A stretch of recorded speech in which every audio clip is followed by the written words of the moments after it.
Hello everyone, in this video we will see how to create client-side scripts for validating web form controls using DHTML.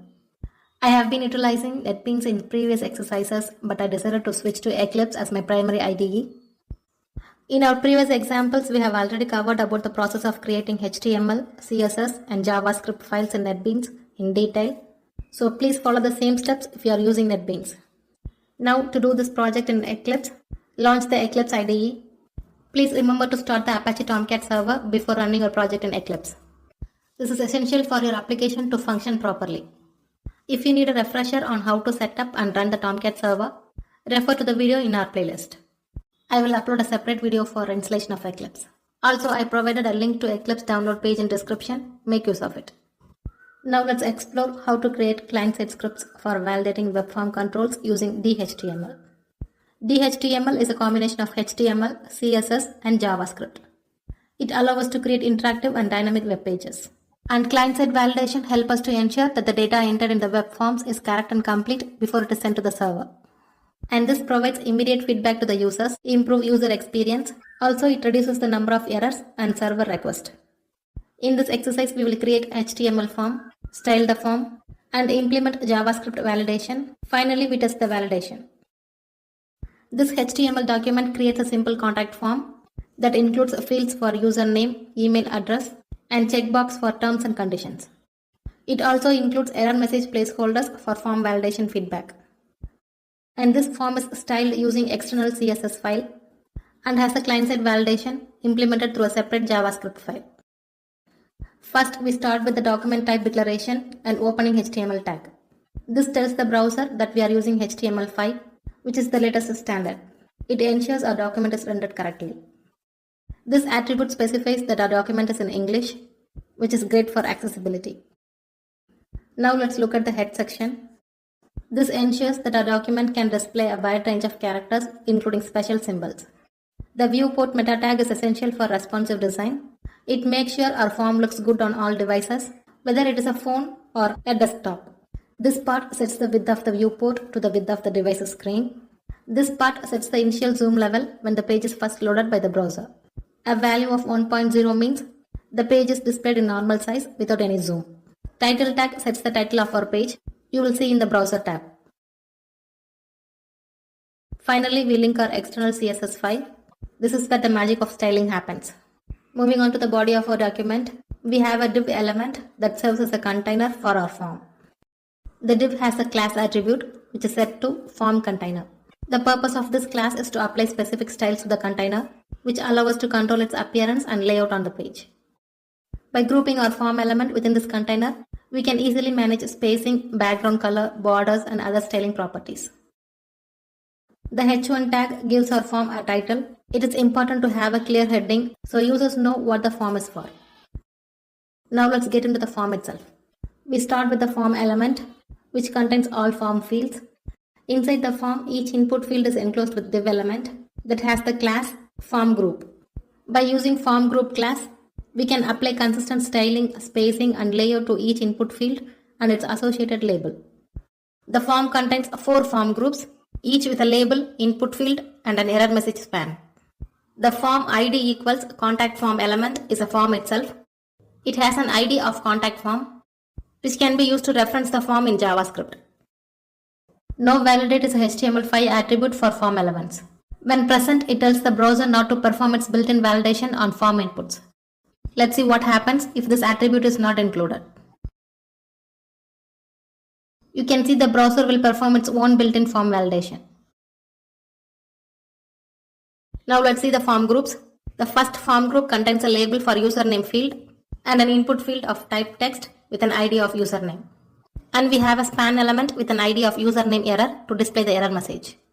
In this line, label tag is a HTML element which is used to define a label for an input element in a form. It helps to describe what the input field is for. The for attribute in label tag associates the label with a specific input field. In this case, for equals username means that this label is linked to an input field that has ID attribute set to username. The text username inside the label is what the user sees on the web page. It tells users that they need to enter their username in corresponding input field. So when user clicks on the label text username, The browser will automatically focus on the input field with the ID username. This is because the for attribute creates a connection between label and the input field.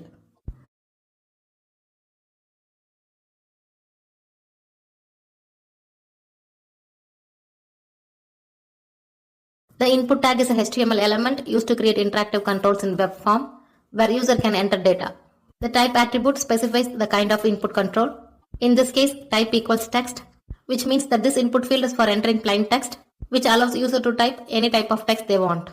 The ID attribute specifies a unique identifier for input field. In this case, the ID attribute is set to username, which means that this input field can be referenced by JavaScript or CSS using the ID username.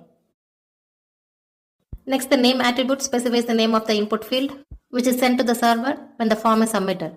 In this case, name attribute is also set to username, which means that the value entered in this input field will be sent to the server as a parameter named username. The required attribute specifies that the input field must be filled before the form is submitted. If the user tries to submit the form without entering the value in this field, the browser will display error message prompting them to fill it.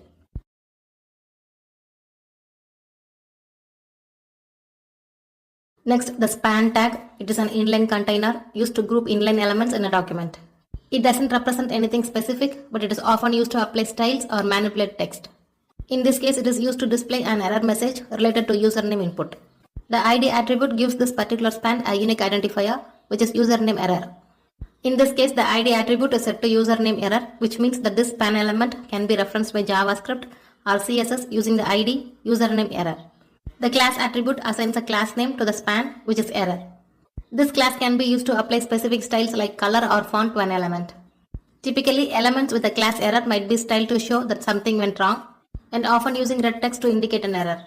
Here the span is currently empty, that is, there is no text between opening and closing span tags. And it is designed to hold an error message that will be displayed to the user when there is an issue with their username input, like if it's too short or already taken. So when user enters an invalid value in username input field, JavaScript code can dynamically update the content of this span element to display an error message, such as invalid username or username is required. So this part of code creates a single input field for a user to enter their username. The form includes a label, an input field, and a span element to display error message. The required attribute ensures that the user must enter a value in the input field before submitting the form. Now let's look at this part of code. This section is quite similar to the username label as we discussed earlier. Just like the username input, we have a form group which organizes our form elements neatly. Here we have a label for email input that says email address. And this part specifies that the input must be valid email format. The required attribute ensures that the user must fill out this field before submitting the form. This part is a placeholder for displaying error message related to email input. So this section will create a label, an input field for entering email address, and a span element to display error message. The input field is required, meaning that the user must enter a value before submitting the form. Next up, we have a div element with class of form group. This groups the checkbox and label. First, we have checkbox input field. This line creates an input element with following attributes. Type checkbox means the input field should be checkbox. The checkbox allows the user to select or deselect an option. In this case, to agree the terms. This part is unique identifier for checkbox. The ID helps to link the checkbox to its label, and it allows JavaScript or CSS to easily refer to this checkbox. Name equals terms means name given to this checkbox. When the form is submitted, the name is used to identify the checkbox value. If the checkbox is checked, the value will be sent to the form data. The required attribute indicates that the checkbox must be checked before the form is submitted.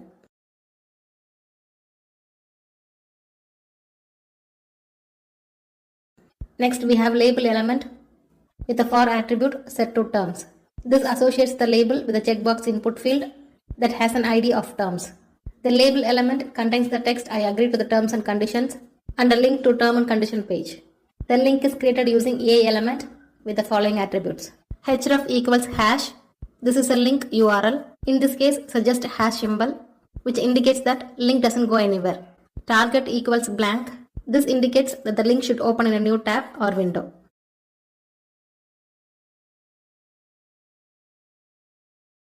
Next, the span element with ID of terms error and class of error is created. This element is used to display error message related to terms checkbox input field.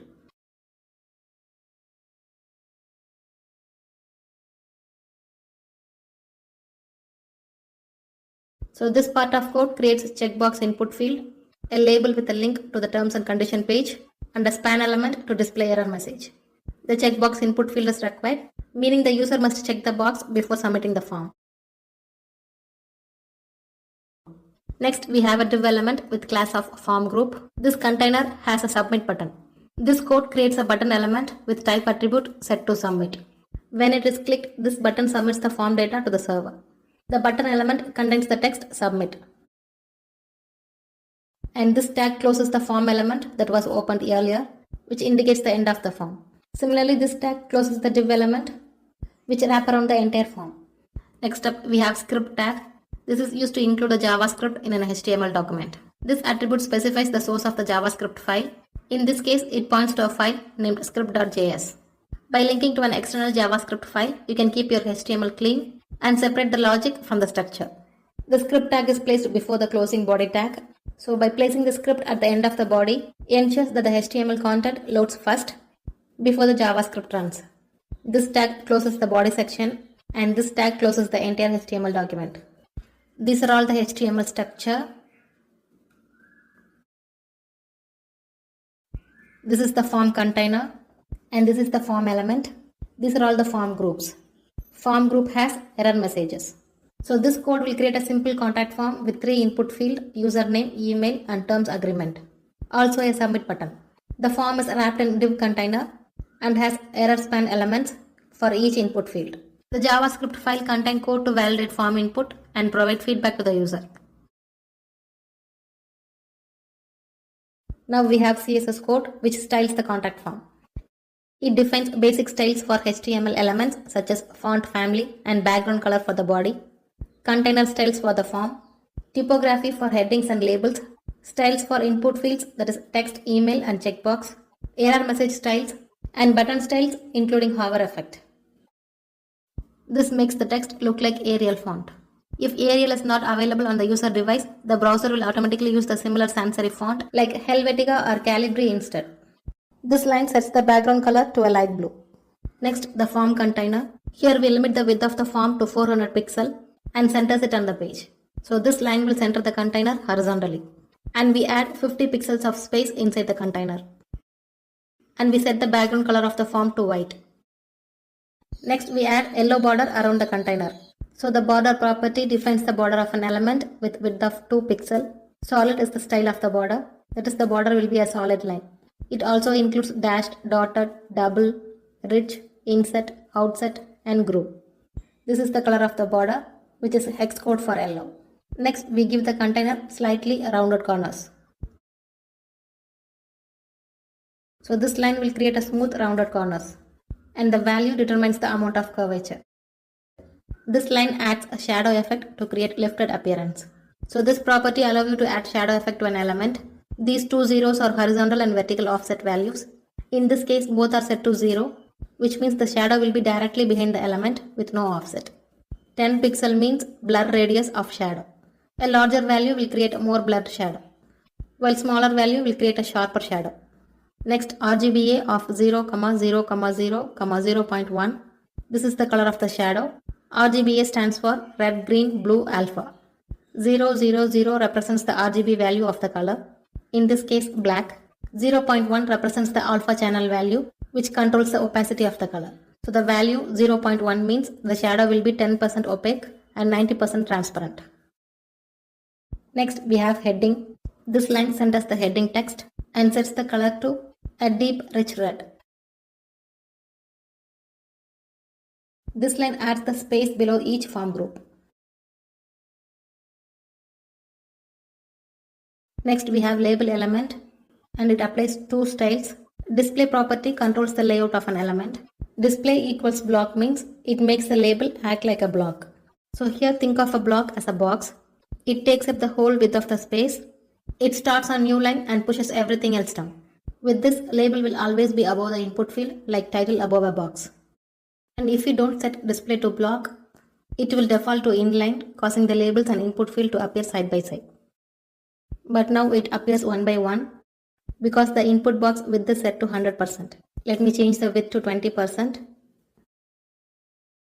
And you can see without display block, it appears side by side. Margin bottom equals 5 pixel means it adds 5 pixel space below each label. That is, it creates separation between label and its associated input field. Next we have input fields. The input elements with type attribute is set to text, and again the input element with type attribute is set to email. The comma between two selectors is a way to group them together. Here the comma serves as a grouping operator. It will allow you to apply the same style to multiple selectors without repeating the style definitions. So when you use comma to separate selectors, you are telling the browser to apply the same styles to each selector. Now the styles defined within the curly brackets will be applied to both types of input fields. Next, width equals 100%. This makes the input fields stretch to the full width of the container. Let me change the value and see what happens.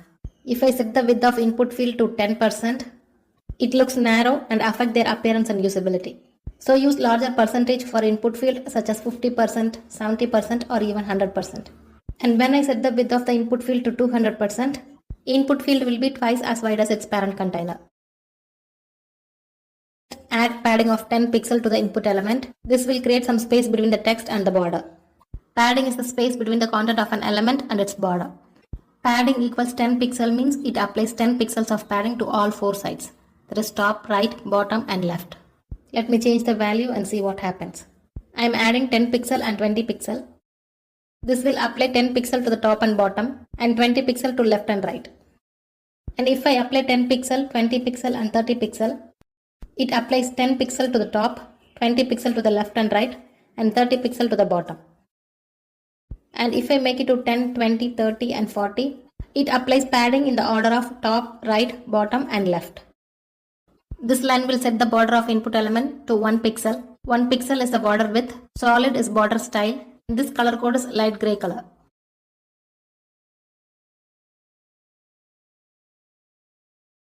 This line sets the border radius of an input element to 4 pixel, which will create a slightly rounded corner effect. Next we have input element with type attribute set to checkbox. This line sets the right margin of checkbox input element to 5 pixel, which means there will be 5 pixel gap between the checkbox and the next element to its right. Let me see what happens if I change to 1 pixel. You can see the difference, it creates a very small amount of space. These codes style error messages. Color equals red. It sets the text color to red, which is commonly used to indicate errors or warnings.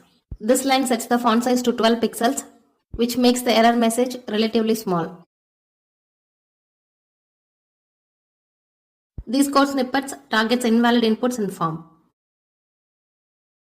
Also we set the border color to red. Therefore this CSS rule will apply red border color to any input field that has an invalid value. The selector input equals invalid targets the input element that does not meet the validation criteria defined in its attribute. This helps to indicate the user that their input is invalid. This selector will be applied if the required field is left empty, it will be considered invalid. And if an input type like email or number does not match the expected format, it becomes invalid.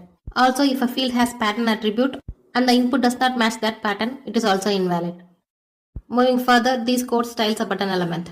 So this selector targets all button elements on a page. This line sets the button's width to 100% of its parent container, making it full width button. This line adds 10 pixel of padding to the button, which makes it slightly larger and more clickable. This sets the button's background color to greenish hue. This line sets the text color of button to white.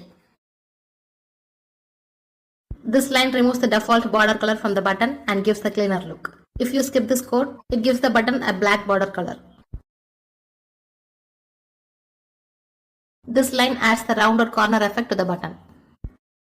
This property changes the mouse cursor to a hand icon when you hover over an element like a button.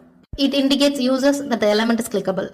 This rule is used to change the appearance of a button when a user hovers over it. This line changes the background color of a button to darker shade of green. This part styles the body, which uses Arial font and a light blue background color. This part is for form container, which has maximum width of 400 pixel, centered with auto margins. It has white background, yellow border, rounded corners and a shadow. This part styles the heading, which is centered text with rich red color. These parts style form elements. This thing styles the error message with red text of 12 pixel font size. And finally, this part will style the buttons. Next, let's see the JavaScript code that implements client-side form validation. This part is form selection. This line selects the form element with the ID contact form and stores it in a variable form. Where is a keyword in JavaScript used to declare a variable. Here it is creating a new variable named form. The word document refers to the entire HTML document, that is web page. It is a built-in object in JavaScript that represents a web page. This part is a method of a document object which is used to find the HTML element on the page based on its ID. Contact form, this is the ID we are looking for. It should match the ID attribute of an element in the HTML document. So the whole line is searching for the entire HTML document for an element with an ID, contact form. And when it finds the element, it assigns to the variable form. After this line, form will contain a reference to your HTML form element. This line adds a listener to the form. When someone tries to submit the form, it will run the function inside. Form is a variable that was previously declared and assign the reference to the form element using this. This part is method of form element. It is used to attach an event listener to the form, which will run a function when a specific event occurs. Submit is the type of event that the event listener is listening for. So in this case, it's submit event. It occurs when a form is submitted. That is when user clicks the submit button. This part is a function that will run when a submit event occurs. The function takes an event parameter which contains information about the event that triggered the function. So the code inside the function will be executed when the form is submitted. And this anonymous function is defined without any name. The function takes one parameter event, which is an object that contains information about the event that triggered the function. The event parameter is automatically passed to the function by the browser when the submit event occurs. Then the code inside the function will be executed when the function is called. So this whole line is attaching an event listener to the form element that listens for submit event. When the form is submitted, the function will be run and the code inside the function will be executed. This is the same event object that was passed to the function as a parameter. This is a method of the event object. It is used to prevent the default behavior of the event from occurring. In this case of submit event, the default behavior is to submit the form to the server. So when this is called, it prevents the form from submitting to the server. This means that form data will not be sent to the server and the page will not reload. Instead, it allows you to validate the form data and handle errors.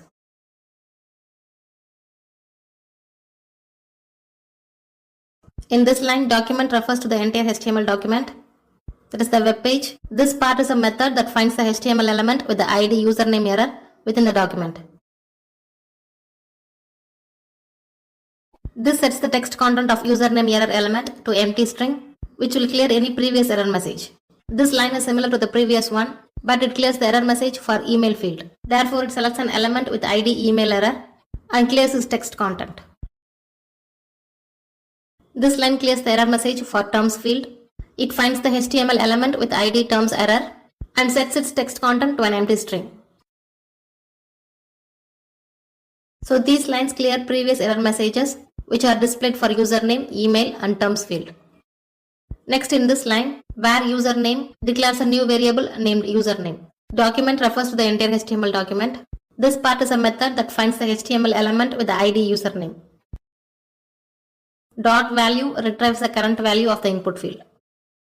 Dot trim is a string method. It removes any white space characters from the beginning and end of a string.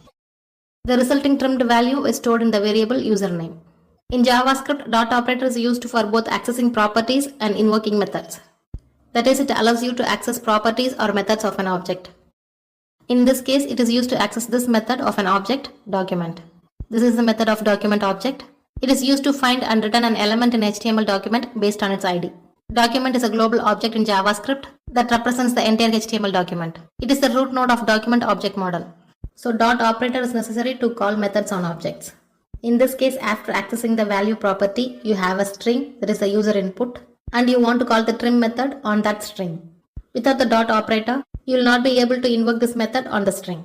So the dot operator before value is like saying get the value property of this input element.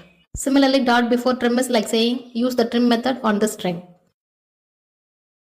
In short, dot operator is creating a chain. It's getting the input element, then its value, and trimming that value. Each dot moves to the next step in this chain of operation. This line is similar to the previous one, but for the email field. This part declares a new variable named email. This part finds the HTML element with ID email. This part retrieves the value of email input field and removes any leading or trailing white spaces. The trimmed email value is stored in the email variable. Here we declare a new variable named terms. This part finds the HTML element with ID terms, likely a checkbox. This property retrieves the current checked state of the checkbox. That is the boolean value true if checked, false if unchecked, which is stored in the variable terms. Therefore, the purpose of these lines is to retrieve the current values entered by the user in the form fields. The username variable will contain the entered username with extra space removed. The email variable will hold the entered email address also with extra space removed. The terms variable will be true if the user has checked the terms checkbox and false if they haven't. Next, we initialize validation flag. This line initialize a variable is valid to true. It is used to track if the form is valid overall. These codes validates 3 input fields: username, email, and terms. It checks if each field meets certain conditions, and if not, it displays an error message, and set a flag is valid to false. This part validate username. This line checks if the username variable is an empty string. If the condition is true, that is the username is empty, the code inside the if block will be executed. This part selects the HTML element with ID username error and assigns it to the variable username error. Typically, it is used to show an error message.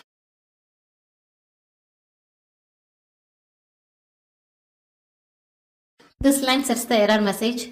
This sets the text content of username error element to username is required. It informs the user to enter a username. Here the element is usually selected using the method like this. This part is a property of HTML element which sets or gets the text content of an element. This means you are updating the text content of this specific element to username is required. This line will add CSS class to HTML element. It will apply specific styles to the element. Here the username error will reference to an HTML element like a div or span. Here the username error is a variable which holds a reference to HTML element, specifically the span element with the ID username error. This element is used to display error message related to username input field. Class list is a property. This is a property of DOM elements that provides access to the elements list of CSS classes. It is an interface that allows you to add, remove, or toggle CSS classes on an element. This is a method of class list object. It is used to add one or more CSS class names to the elements class list. And this is the name of the CSS class being added to the element. So this line of code is adding a CSS class named error to the element referenced by username error. By adding the error class, you are applying these styles to the element. This part will make sure the username is filled correctly. It is like raising a red flag. So this line indicates that the form cannot be submitted successfully due to empty username field. This part is email field validation. First it checks if the email variable is empty string, which means the user did not enter an email. If email is empty, it retrieves the HTML element with ID email error.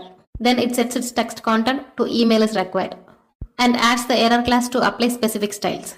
And finally, is valid is set to false to indicate the form is not valid.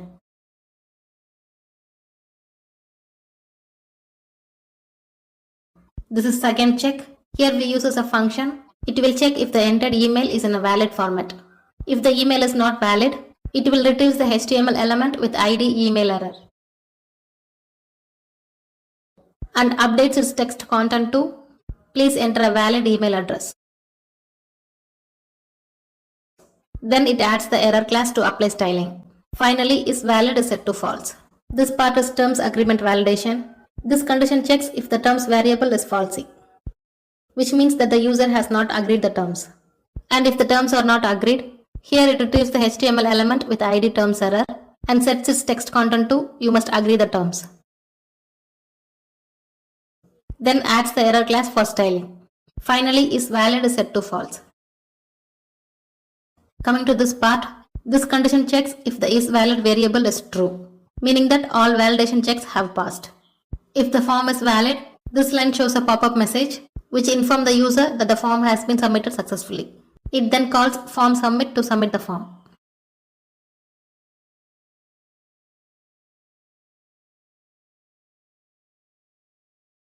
And this is end of an event listener or function. This part is email validation function. This function uses a regular expression to validate email address.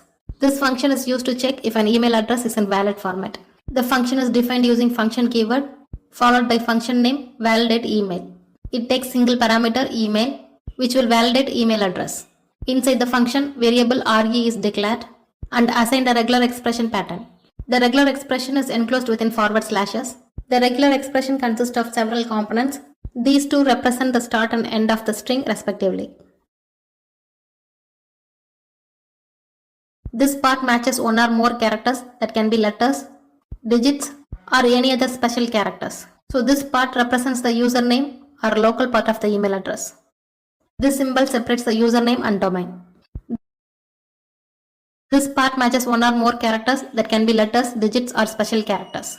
It represents the domain name. Look at this part. This dot is a period, which is a special character, which means any character. For example, if you want to write a.b, this pattern will match anything like this. Here the dot can be replaced by any characters like 1, C, or space. What is backslash and dot? Here we are escaping the period. If you want to match a real period like dot in email address, you need to tell the computer, I mean the actual dot, not the wildcard. To do this, put a backslash before the period. So backslash dot means match a real period. In an email address, there is usually a dot before domain name, and when we write a regular expression to check if an email is valid, we need to make sure there is a real dot in email. For example, in an email address like example.com, you want to match the dot between example and com, and that's where the backslash comes in. So when you put backslash before the dot, it escapes the dot, making it a literal character. This will tell the regular expression engine to treat the dot as a normal character rather than a wildcard. Therefore, dot matches any single character and escaped dot matches a literal dot. This matches two or more letters representing the top level domain like .com, .org, or .edu. This part is a quantifier which makes sure the domain extension has at least two letters after the dot. And this is the validation logic. This method is called with the email parameter passed as an argument. The test method checks if the email string matches the regular expression pattern defined in RE. If the email matches the pattern, test returns true, indicating a valid email format. Otherwise, it returns false. Finally, the function returns the result of test method, which is either true or false, depending on whether the email matches the regular expression pattern or not. Now let's run this code. You can create a dynamic web page through this menu, or you can go to File, in that select New, in that select Dynamic Web Project, give project a name, set target runtime environment, click Next, and enable this checkbox. The XML deployment descriptor will provide structured standard way to configure and manage web applications. To be simple, it is instruction manuals for web servers. Now click Finish. You can see the project is created. Now create HTML file. For that, right click the project. In that select New. In that choose HTML file. Name the HTML file. Click Next and Finish. Now you can see the HTML file is created. And here you can write the HTML code. Next, we need to create a CSS file. For that, right click the project. Select New. In that select CSS file. Name the CSS file. The CSS file name must match the name specified in HTML. And you can see the CSS file is created. You can write the code here. Now we need to create the JavaScript file. Right click the project, select New. In that choose JavaScript file. Name the file as specified in HTML document. You can see the file is created. And you can write the code here. Now save all the files. Before you run the project, make sure the Tomcat server is running. To run this application, go to the HTML file, right click on it, in that choose Open With and select Web Browser. This is the output. That's all for this session. Thank you so much.